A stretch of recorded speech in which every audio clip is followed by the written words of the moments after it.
hello there. So it is week 6 of edX part 2. I'm getting confused about which of these numbers. So edX, of course, are in Berkeley X, and then it's CS169. It's interesting this use of very memorable numbers for things. Anyway, it's week 15 in HW land. We're pretty much done, and everything's just coming to a close. We've got a final homework here. It's pretty straightforward. Other people I've spoken to have seemed to have found it fairly easy. I didn't find it too hard myself. Almost, does it deserve a help video? I guess particularly for those of you who may not have done so much stuff with relational databases before, perhaps every little helps. Anyway, for completeness at least. Although I didn't actually do a help video for the very first homework on Ruby, maybe next semester. Or of course, maybe all of the homework assignments will change next semester. Who knows? So let's just go through this. So we want to improve database performance on a new version of the Rotten Potatoes site. So we start off. I'm just going to run through the instructions here. Maybe that helps some people. I don't know. But so it's asking us to clone an app here. And that's a little link, so we can open that in another tab. And so we've got homework 6 Rotten Potatoes there. Now I always grab stuff via SSH because I don't know, HTTP just seems to do weird things to me. I'm here. I've done it once. I'm doing it in my temp directory. I'm gonna well, in order to work with my existing things, I didn't replicate. So here, just for completeness, though, because this other confusing thing, in that in the edX site, this is being referred to as homework 2 because this course is a standalone unit. But of course, it's referring to here as homework 6 in Rotten Potatoes in the SaaS book. In as much as I think from the book's point of view, it's not 2 courses; it's one thing that runs through. But that's confusing in particular because there was there was homework part 1 and part 2 in weeks. I don't know, was it 2 and 3 or 3 and 4? Anyway, just to make it completely inconsistent, my own following on here is this is homework 7, he said, and those of you looking up there might say, well, why you haven't got a homework? I do have a homework 6 in my documents directory. That was part 2 of the typo thing, which I didn't recreate here. Anyway, it's we won't worry too much about that. So homework 7, there we go. Oops, caps lock. So go on. I just turned the wrong button. There we go. Woo! So we've got this. So for me, I find that there is HTTP. I don't know. I'm now SH is the one that seems to work for me. I'm going to copy that. I'm going to do git clone. They don't talk about any forking here. I guess. I'll do Control Shift V to get that in there. Since there's as they say in the description, this is really just about migrating. Have I gone to it on both of them? I didn't want that to happen. That kind of pretty much says that we just need a migration, and that's all we need. So I guess the argument, if there was one before, for forking the root repository is certainly not needed this time. So we're just going to clone that locally. So we've then got that locally, and then we've got a few things to do. So bundle install without production, and I'm guessing that the without production basically means that we don't install gems that we wouldn't need because I haven't. I suppose I need to cd into the what's it called? Let's have a look. What's it called? See there. It's homework 6. Anyway, we sort of know what we're doing. Did we know what we're doing? I think we know. So here, yes, bundle install without production. All these things that presumably have become reasonably familiar now, and I can. We've got the same thing as we might as well counter the error. I think we've all got reasonably familiar with coping with this now. It will probably tell us yes, that you've activated rate. We don't know. Using bundle exec may solve this.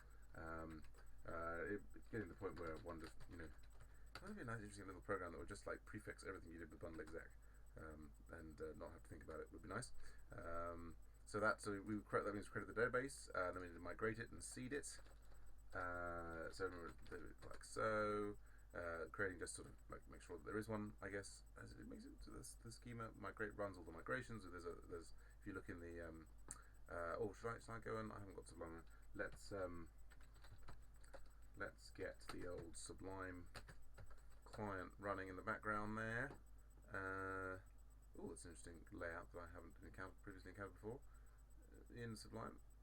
And of course my no, it's not. It's just that that's on top of each other. Right. I've really got to get a new mouse because that is so. Definitely a new mouse next semester. I can move these things around to get into the corner. Anyway, it's a little bit smaller. You can look at the thing yourself.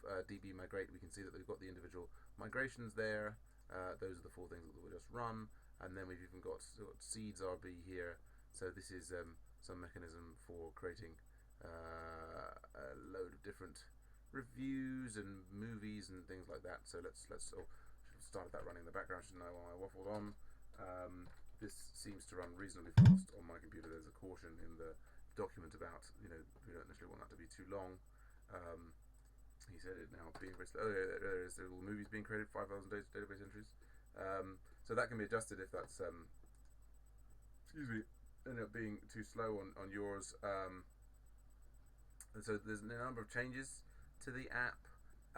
They are things that sort of relate to the reviews, moviegoers' relation to movies through reviews, something that David and I have talked about in the previous lectures, not specifically related to performance, and so that it shouldn't be too surprising. And now I've lost the Sublime window. Where's that gone? Here it is. I'm gonna go. Can I quickly grab the corner of it? And oh yes, bigger window. Whew. So you can have a look through there and see the models, and then we have a movie. Has many moviegoers, has many reviews. We have a moviegoer has many reviews. Reviews belongs to movie and moviegoer. Has many moviegoers through reviews. There we go. Yes. Good show. So you can sort of familiarise yourself with that. We've now got some other features in there. But it's interesting to hear that there's. I guess this is all sort of background stuff. The key thing ends up for this homework assignment relates to adjusting the database in some fashion in order to improve performance. So what they have got is they've got these benchmarks in there, and if that's we've seeded the database, we can now do Rails server like so, and we can then go to these could almost be hyperlinked in here. We can then go and look at there's one thing I'd maybe recommend just starting, look at the interface, the basic movies interface here. One in principle could play around with that. See, this is all default generated data in there. If they've got links to the 2 benchmarks down there, and this allows Rails to wake up and get started. And so then if we open those 2 in another 2 tabs, then we've got here we go, like, so 0.47 seconds to run this reviews benchmark, and then we've got 0.364 seconds to run this. This one is which one is this? Movies, moviegoers, and movies. There, and so actually one of the nice things is you look at the sort of output window there where we ran Rails server, you can see all the queries that were going on. This is the query of benchmarking here. So so we get it set up. But really, it's these review loads here. First, based on moviegoer, and actually these are the slightly more accurate numbers that one wants to be looking at necessarily, rather than the things that we're showing in the page, as they mentioned in the homework assignment. And then we've got the same thing here again, loading reviews, but for movie ID. So that's all useful, handy information. Going back here, so there's warnings about looking in the log file. This is this also goes into the development log, I believe. It's there in the window that you've run Rails server in. So that information here is the one that you want to keep your eye on. So then that shows some other interesting things here, such as being able to put this put that. So I always think handy thing. You probably know this already from Unix, but Control Z will stick that in the background. I think it probably was in the background already, but anyway. And will allow me to run some other things. If I do start hitting the server, that would, maybe I should have opened another terminal window, but I'm there we go. That's just where I am at the moment. But if we follow them, the other instructions to go and look at the database. This is always nice to be able to You can do SQLite.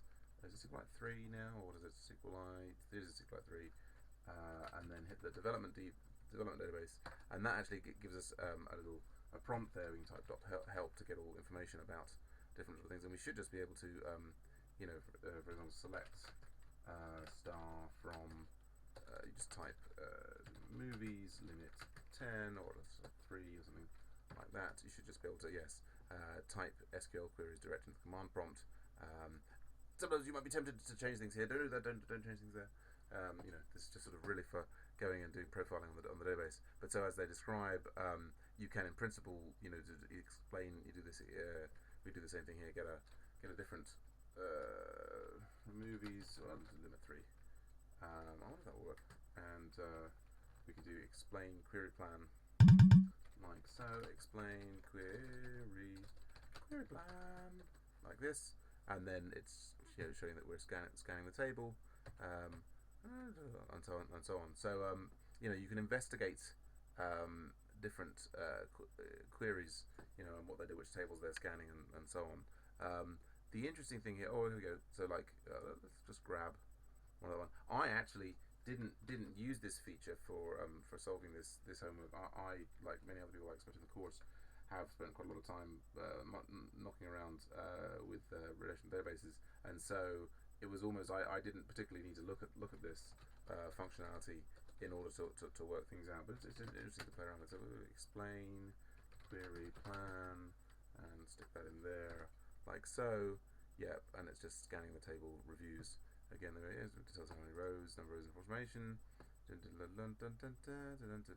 So that's all set up. That's all just my extra review of that. The task is to add a migration, all migrations that will improve the performance by eliminating the use of the table scans for the following 2 queries. The note should not require very much code. In fact, adding 2 indices is enough to prevent table scans from occurring for these queries. And we've also got other things here. To easily create a migration, run the following name, and you can read more about migrations there. And then after you've created your migration, you do migrate, and then apply it to your database. And then you can check the results either through SQLite 3 or the benchmark action to do that. So successful change should eliminate table scans for both the queries. I actually, in working through this, it's interesting. Any body of text. No criticism particularly of the homework, but just I think the way one reads things, at least the way I read things, and this is a deep character flaw perhaps. Reading, I will tend to read like sort of chunks, like I'll read that bit, and then I'll read that bit and that bit, and to a certain extent I'm kind of scanning for things that I'm kind of connecting to. I'm busy trying to read the stuff that I think is going to be immediately relevant, and so I actually, going through this the first time round, I added the migrations that I thought were appropriate, and just looked at some improving times in this section, and I didn't really do anything at all in the checking out the table scans at all. But that's it's great. I think after we had some challenging homeworks earlier on, particularly given the very hard deadline on this one, it's nice that it's not too hard. And it's definitely showing us some interesting functionality, and just being able to know about going in and looking at the database and doing these explain queries is good fun. Okay, right, and and so the upload process is very, very simple. We've got a series of questions there as well that can be done a number of times. I think do jump on Skype if you are stuck on this. My username is Tansaku. If you look up Samuel Joseph, username Tansaku, you can find me on Skype. We've got an active Skype chat room. And maybe see some of you in the new year. We've got so open, there are open source, but non-profit projects. If anybody wants to put their newfound Ruby on Rails skills to work, then that's certainly available. And I'm going to be hopefully teaching the same course again next year, and be around for helping people. Maybe it'll be Rails 4 and Ruby 2 next year. That would be interesting, eh? All right. Well, happy holidays, Feliz Navidad, Merry Christmas, have a cool Yule, multi-denominational, whatever path you follow, may it be a good one. All right. Bye for now.